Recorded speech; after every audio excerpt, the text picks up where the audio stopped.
moi, il y a un outil. Il y en a un. Tous les autres, comment dire, c'est des bébés outils de cet outil-là. Cet outil-là, c'est la prière. Et quand je dis la prière, c'est pas des bondieuseries. Pour moi, c'est tout ce que j'ai reçu, je l'ai reçu parce que j'ai eu des moments où j'ai crié alors que j'étais athée. Mais qu'est-ce qui me permettrait de sortir de ça? Et tout d'un coup, il y avait quelqu'un qui sonne à la porte ou il y a quelqu'un qui m'appelle. Pourquoi? Parce que tout ce qui nous arrive, c'est nos vibrations, c'est ce qu'on dégage qui l'attire.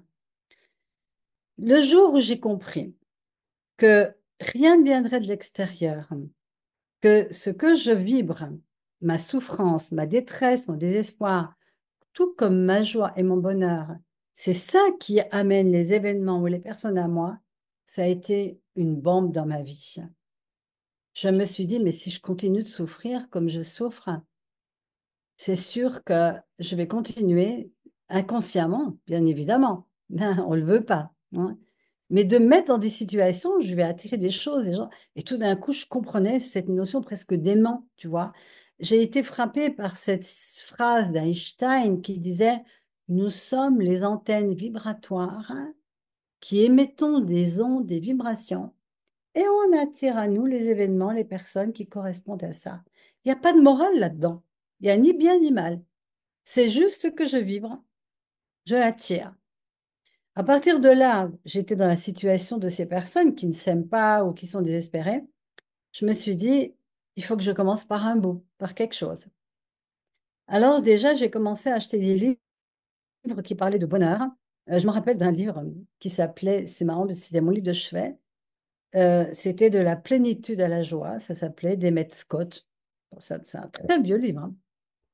Mais quand je me plongeais dans le livre, pendant quelques instants, j'oubliais tout. Et j'étais plongée dans cette, où il parlait de plénitude et de joie, et je commençais à la sentir. Donc, peu à peu, j'ai commencé à développer des petits morceaux de vibration différents.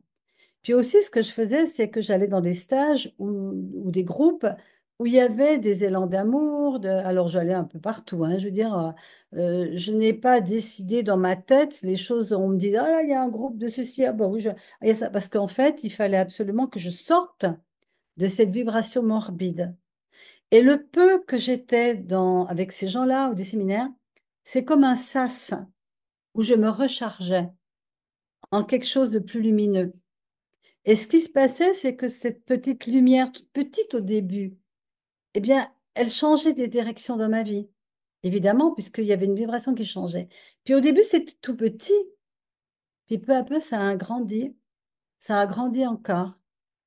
Et pas après pas, rencontre après rencontre, sélection après sélection, car quand je vous disais choisir d'être heureux, c'est déjà, quand je parle de prière, c'est une vibration qu'on émet dans l'univers. En fait, je dirais que c'est notre seul libre arbitre. Je ne crois pas au libre arbitre à 100% comme plein de gens, et comme je l'ai cru il y a longtemps, hein.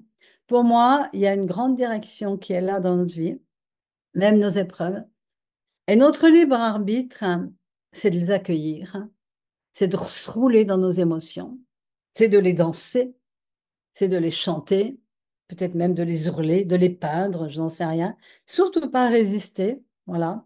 Moi, surtout pas aller dans la pensée positive qui, pour moi, est de la confiture sur une biscotte pourrie, hein. C'est-à-dire, je me casse la jambe, non, mais tout va bien, c'est merveilleux. Non, d'abord, tu te casses la jambe, tu as mal et tu as envie de râler et tu n'es pas content. Et après, tu peux demander quel est le cadeau caché derrière, tu vois. Mais donc, ne pas jouer déjà à être ce qu'on voudrait être, mais prendre les choses petit à petit. Mais pour moi, le secret, c'est je choisis, ok, mais je ne sais pas faire. Alors, qu'est-ce que je fais? Quand j'ai choisi, je demande, qu'est-ce qui me permettrait? Alors, avant, on appelait ça la prière, mais ça peut être juste si les gens sont athées, il n'y a pas besoin des fois, les mots prière, ça leur fait penser à la religion. D'ailleurs, moi, c'était mon cas au début. Et c'est simplement, dans ce moment-là, tu lâches ton mental et tu appelles quelque chose de plus grand que toi, c'est-à-dire ton soi supérieur, la source. Les Indiens, les Amérindiens appellent ça le grand tout. Enfin, bon, peu importe, l'univers. Enfin, et tu demandes juste de recevoir une information. Et c'est là qu'on retrouve, moi je suis jungienne, enfin, je fais la gestalt thérapie, mais aussi la psychanalyse jungienne. Et Jung, c'est magnifique ce mot qu'il a inventé de synchronicité. Ben, la synchronicité, c'est tous ces petits messages qui arrivent par hasard et qui sont les réponses de l'univers, justement. C'est notre GPS, c'est notre guidance naturelle. Et en fait, quand on pose des questions, quand on prie, on active le GPS. Et donc, pour être heureux, on n'a rien besoin de savoir. On n'a rien besoin d'apprendre. On a juste à choisir. Oui, je choisis d'être heureux.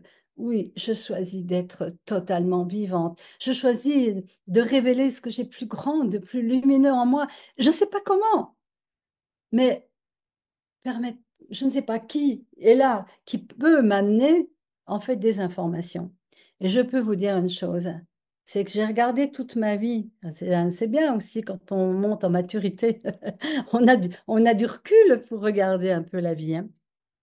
Et je me suis dit, mais en fait, tout mon chemin, ça n'a été que de la guidance à mon insu. Cette personne que tu rencontres par hasard et qui te dit exactement, ah mais là, tu sais, il y a... Ah oui, d'accord, bon, bah, j'y vais. Ah oui, puis il y en a une autre. Et c'était que ça.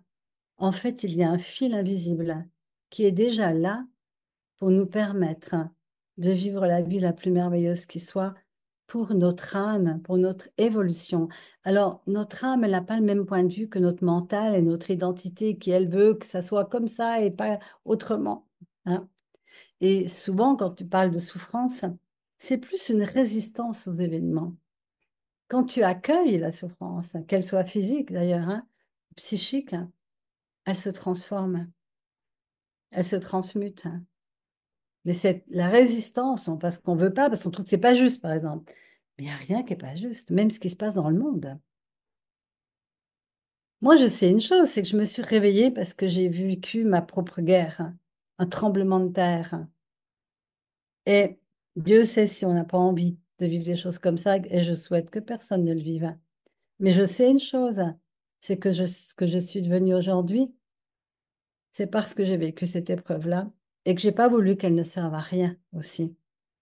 C'est de faire prendre conscience aux gens que non seulement ils peuvent être heureux, mais qu'ils ont une force incroyable pour que ce monde change, pour que ce monde aille là où il doit aller. Un paradis sur terre, parce que cette terre est un vrai paradis.